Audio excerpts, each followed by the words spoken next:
तो पहले अभय, शुरुआत आपसे ही। ये उपचुनाव कुछ संकेत दे रहे हैं 24 के चुनाव के, जल्दबाजी होगी, एक उपचुनाव है, उपचुनाव तो आते जाते रहते हैं, किस तरह से देखते हैं आप? भाई देखिए, उपचुनाव कम से कम 2-3 बातें बिल्कुल साफ तौर पर बताते हैं। वो ये है कि विपक्ष की एकता के बाद में सब तरफ टक्कर होगी।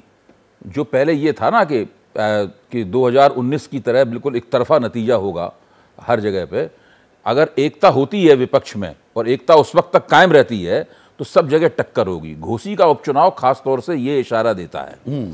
घोसी एक तरह का प्रयोग स्थल था, मायावती भी उसमें अपने उम्मीदवार को, मायावती ने जब नहीं भेजा तो हमें ये देखना चाहिए वो एक तरह का प्रयोग कर रही थी, वो भी इशारा दे रही थी। वो भी इशारा दे रही थी, वो भी समझने की कोशिश कर रही थी कि अगर ये INDII के तौर पर उत्तर प्रदेश में ये लोग चुनाव लड़ते हैं तो उसका नतीजा क्या निकलता है।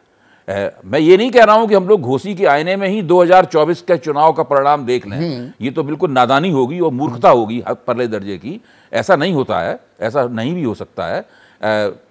तो ये कांग्रेस का अंतर, हाँ, जीत का अंतर मायने रखता है। मेरे लिए भी आश्चर्य, वोटों का नहीं, जीत का अंतर मेरे लिए भी आश्चर्यजनक है। मैं ये मानता था कि भारतीय जनता पार्टी अब इतनी कोशिश कर रही है, ओम प्रकाश राजभर लगे हुए हैं, वहां पर 54,000 राजभर वोट हैं घोसी के अंदर, उसमें लगे हुए हैं। उन्होंने अपनी प्रतिष्ठा का प्रश्न बना के वहां पर प्रचार किया। फिर भारतीय जनता पार्टी के 2-2 उप मुख्यमंत्री और आपने अभी मंत्रियों की संख्या बताई, ये वहां पर लगे हुए थे, वहां पर नुक्कड़ मीटिंगें कर रहे थे। इसके बावजूद भी इतनी बुरी तरीके से हारना उत्तर प्रदेश जैसी जगह में, जो कि भारतीय जनता पार्टी का एक बहुत बड़ा गढ़ है, ये पूर्वांचल का इलाका है, यहीं से मुख्यमंत्री योगी आदित्यनाथ आते हैं और यहीं पर देश के प्रधानमंत्री नरेंद्र मोदी का संसदीय क्षेत्र भी है। जी जी, आपने ठीक कहा। मैं ये कहता हूं कि घोसी में जाने अनजाने एक तरह का प्रयोग चल रहा था और INDIA बनने के बाद में वो उत्तर भारत में, उत्तर प्रदेश में इस तरह का पहला चुनाव था।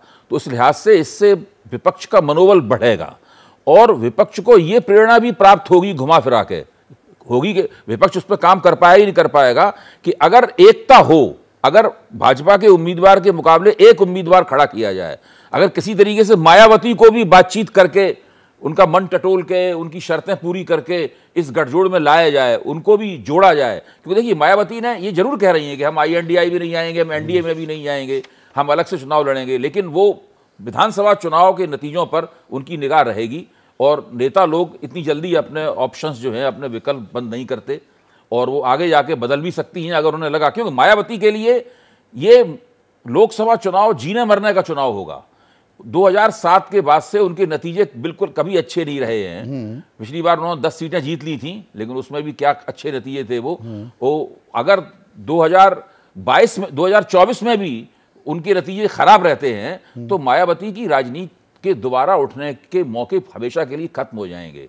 इसलिए अगर वो अभी भी कहती हैं कि अकेले लड़ेंगी, और जब वो कहती हैं कि गठजोड़ से हमें फायदा नहीं होता, मेरे ख्याल से वो जानबूझ के गलत बोल रही हैं। अगर आप उस वक्त के, मैंने आंकड़ों पर खास तौर से निगाह डाली है, मायावती के खाने में बहुत ज्यादा यादव वोट हैं और समाजवादी पार्टी खाने में जाटव वोट उसके मुकाबले कम है। मायावती के लोगों ने समाजवादी पार्टी के लोगों को वोट नहीं दिया था 2000, वहां ट्रांसफर नहीं हुआ, वहां BSP का वोट ट्रांसफर नहीं हुआ, SP का वोट ट्रांसफर, मायावती को उसमें विशुद्ध लाभ इस गठजोड़ में हुआ था और उन्होंने 10 सीटें जीत ली थी। अब वो कह रही है हमें गठजोड़ से फायदा नहीं होता। मेरा कहना है कि बिल्कुल ये गलत बात है, आंकड़े बिल्कुल इसके खिलाफ हैं। तो ये रोचक है, ये तो लाभ होगा, ये रोचक है नतीजा। जैसे ही घड़ी का काटा दोपहर 2:30 पे आए, बबीता जी का दिल सास बहू साजिश के लिए मचल जाए।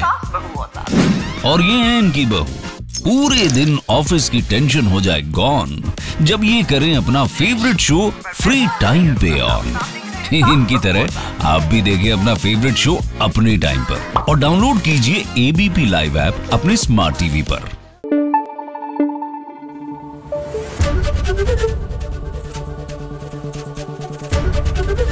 ABP न्यूज आपको रखे आगे।